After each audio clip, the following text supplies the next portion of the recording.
অবৈধ স্থাপনা উচ্ছেদ এবং সড়কে শৃঙ্খলা আনতে রাজধানীর বিভিন্ন এলাকায় প্রতিদিন উচ্ছেদ অভিযান পরিচালনা করছেন ভ্রাম্যমাণ আদালত।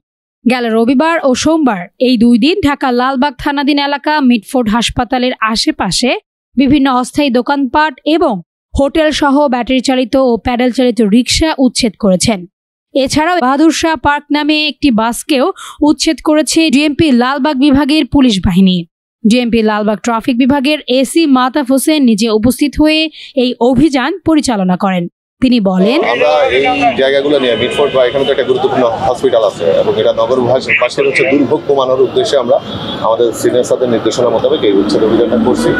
আর মূলত হচ্ছে এখানে অনেক বেশি স্ট্যাগন্যান্ট হয়ে থাকে জিনিসগুলা। তো ওই ক্ষেত্রে আমরা যেটা করি যে ওনাদেরকে প্রথমে অনেকবার মৌখিকভাবে সতর্ক করি, বলে যাই, কিন্তু পরবর্তীতে যখন আমরা দেখি যে এইসবই কাজ হয় না, তখন আমাদের সিনিয়র স্টাফদের নির্দেশনা অনুসারে ডিএমপির যে 8টা ডিভিশনে 8জন জুডিশিয়াল ম্যাজিস্ট্রেট আছে, ওনাদের হেল্প নিয়ে আমরা এই কাজটুকু করি।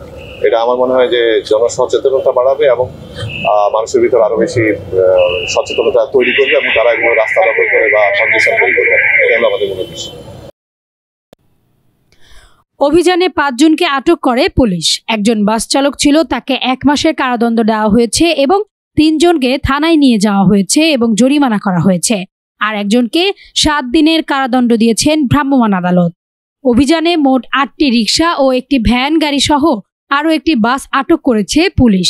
এছাড়া পুলিশ আরও বলেন, প্রতিদিন এরকম অভিযান অব্যাহত থাকবে এবং সাধারণ জনগণের সুবিধা এবং শৃঙ্খলা বজায় রাখার উদ্দেশ্যেই এমন অভিযান চলমান থাকবে। তাসনভা ঐশী, এমি টিভি।